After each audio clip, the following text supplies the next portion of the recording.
Good morning, kiddos. I started early today. It's going to be a rainy day, so it's a good day for a nice story. We'll read a Berenstein Bear big book story today. Last time we read about the new baby, and today we're going to read the Berenstein Bears and the Sitter. Ready? Mom and Dad are going out. Gramps and Gram are too. So who's going to stay home with the cubs? Just anyone won't do. "What's this?" said Papa Bear as he took the day's mail from the Bear family mailbox.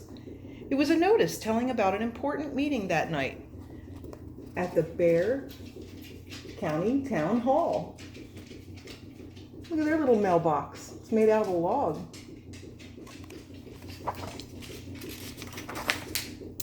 Mama Bear called Grizzly Gran. Brother and Sister Bear sometimes stayed with Gramps and Gram when Mama Bear and Papa Bear had to go away.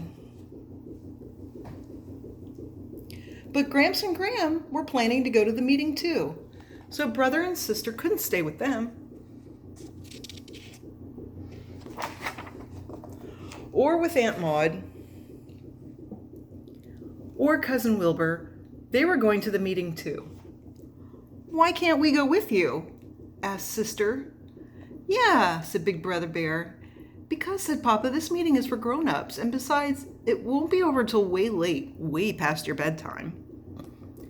"Well, where are we going to stay?" said the cubs. "You're going to stay right here," said Mama as she put down the phone. "Alone?" asked Sister. "Of course not," said Mama. "A sitter?" said Brother. "Mrs. Grizzle, who lives up the hollow stump at the end of the road," said Mama. "Mrs. Grizzle," said the cubs. They don't look very happy about that, do they? Once, when Sister was playing with her friends, their ball went into Mrs. Grizzle's flower garden.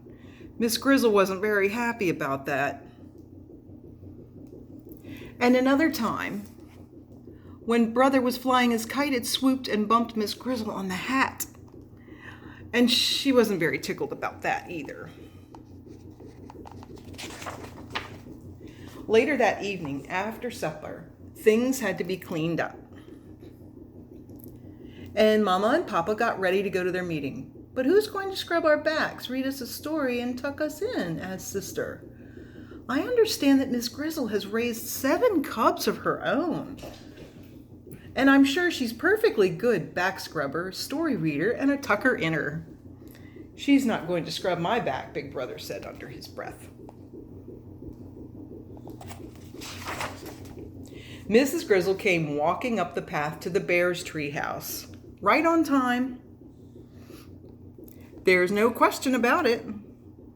It was the same Mrs. Grizzle who got bopped with the kite, and she didn't like cubs tromping her flowers. She was a very large, almost big as Papa, and she carried a drawstring bag. Oh, she's an intimidating bear. "Evening all," said Miss Grizzle. "Well, time's a-wasting, you two. You better shadoodle on off with your meeting." Mrs. Grizzle had a strong way of saying things, and folks usually did what she said. Mama and Papa kissed the cubs goodnight, and they skedaddled. "Whew," said Miss Grizzle as she sat down in Papa's big chair. "Sure is good to get a load off your feet," she said. She took off her hat and looked into her bag. There's something about somebody looking into a bag that makes cubs very curious. "Mrs. Grizzle?" asked Sister. "Yes." "What's in the bag?" "Nothing much, just some things I take along when I go sitting. A piece of string and a pack of cards." Meanwhile, over at the town hall, the bears were getting ready for their important meeting.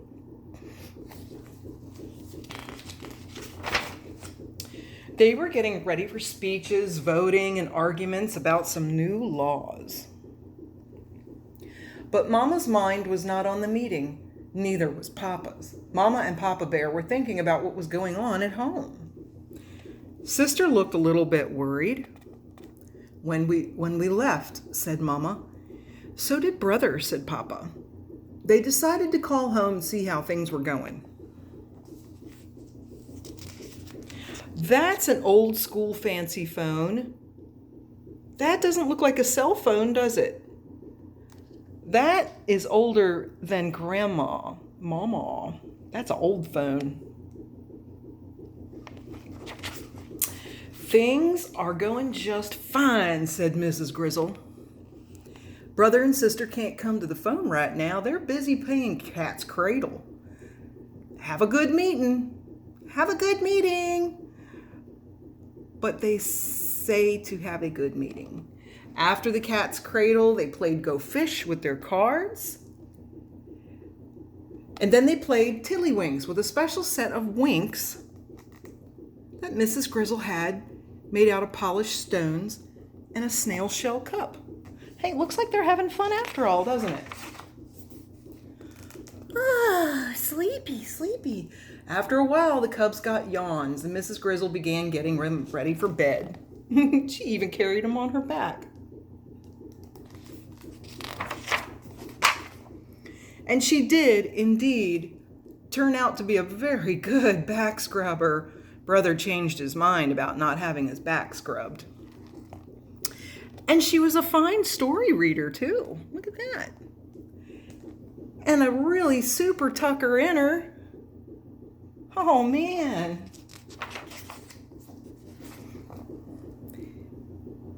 Here she is walking out of the room. Everybody's all tucked in. I hope Mama and Papa had a good night, said Sister with a yawn, because we had a very good sit. The cubs had a number of different sitters from time to time, but Mrs. Grizzle ended up being their favorite sitter, and they were always really glad to see her. How about that? Things don't always turn out the way we think they are just because of something that happened in the past. Things can change. Things in life change. People change. It's the way it is. And things are going to change. We're going to be together soon. So I can give you a big old hug. A big old Miss Grizzle hug. Love you guys so much. Have a good day.